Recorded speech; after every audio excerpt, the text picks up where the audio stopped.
Aku sedikit kekeliruan apabila Datuk Seri tidak guide perwakilan satu persatu. Bermakna apabila when it comes to vote secara en bloc. Kerana mungkin mereka tidak faham.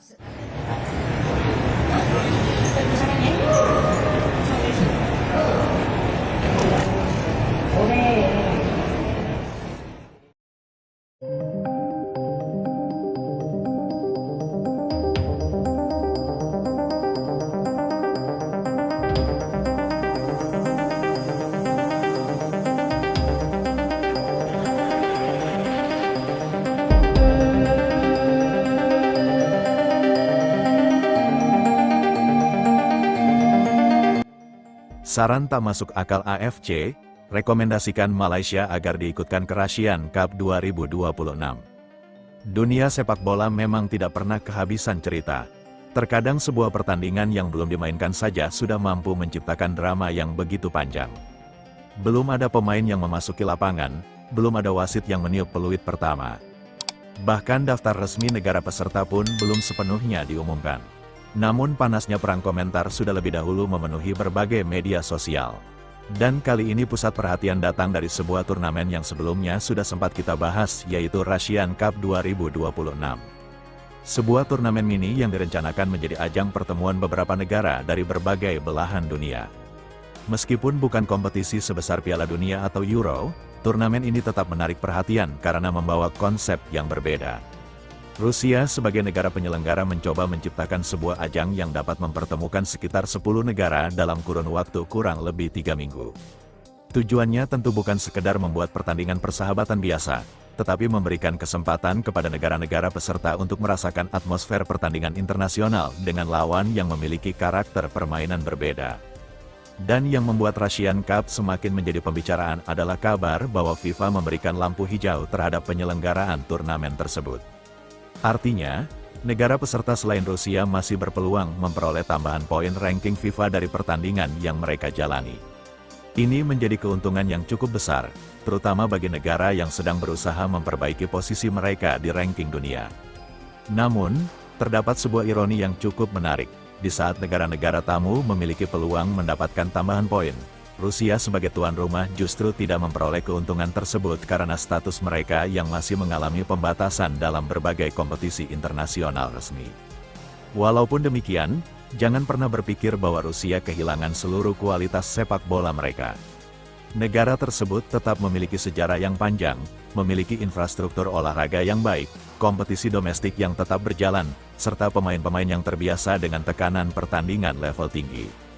Itulah mengapa kesempatan menghadapi Rusia bukan sesuatu yang bisa dianggap biasa.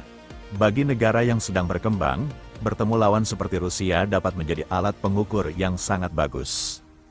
Mereka bisa mengetahui seberapa jauh perkembangan mereka, apa saja kelemahan yang masih harus diperbaiki, dan bagaimana menghadapi permainan dengan intensitas yang lebih tinggi. Karena alasan itulah tidak sedikit negara yang tertarik untuk ikut serta dalam Russian Cup. Kesempatan menghadapi tim dengan pengalaman Eropa tentu menjadi sesuatu yang berharga. Apalagi jika pertandingan tersebut juga memberikan pengaruh terhadap ranking FIFA. Namun di tengah pembicaraan mengenai calon peserta muncul satu nama dari Asia Tenggara yang langsung mencuri perhatian, yaitu Malaysia. Sebenarnya ketika nama Malaysia muncul tidak terlalu banyak yang mempermasalahkannya. Sebab dalam beberapa tahun terakhir Harimau Malaya memang mengalami perkembangan yang cukup signifikan. Mereka melakukan perubahan besar terhadap komposisi pemain, mendatangkan sejumlah pemain keturunan dan naturalisasi, serta berusaha meningkatkan level persaingan mereka di kawasan Asia. Bahkan dalam beberapa pertandingan terakhir, Malaysia mulai menunjukkan bahwa mereka bukan lagi lawan yang bisa dianggap mudah. Mereka memiliki pemain dengan pengalaman bermain di luar negeri, memiliki kualitas individu yang lebih baik dibanding beberapa tahun sebelumnya, dan mempunyai ambisi besar untuk mengejar negara-negara yang sudah lebih dahulu berkembang. Namun, semua berubah ketika muncul sebuah pernyataan yang membuat publik sepak bola Asia Tenggara langsung ramai. Datuk Winster dengan penuh keyakinan menyebut bahwa Rusia akan menyesal apabila tidak memasukkan Malaysia sebagai salah satu peserta Russian Cup 2026. Satu kalimat yang mungkin dimaksudkan sebagai bentuk kepercayaan diri. Tetapi di dunia sepak bola, setiap ucapan besar selalu memiliki konsekuensi besar. Sebagian pendukung Malaysia tentu menyambut ucapan tersebut dengan bangga.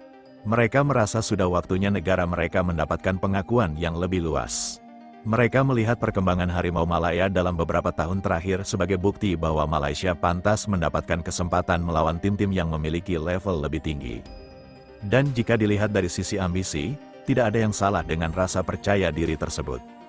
Sepak bola membutuhkan keberanian. Sebuah tim yang terus merasa kecil tidak akan pernah mampu meloncat ke tingkat yang lebih tinggi. Kita pernah melihat banyak negara yang awalnya dianggap tidak memiliki peluang, tetapi mampu memberikan kejutan besar ketika mereka percaya terhadap proses yang mereka bangun.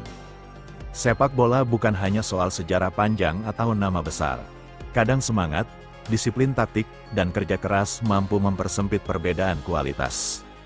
Namun di sisi lain, dunia sepak bola juga mempunyai hukum yang sangat sederhana.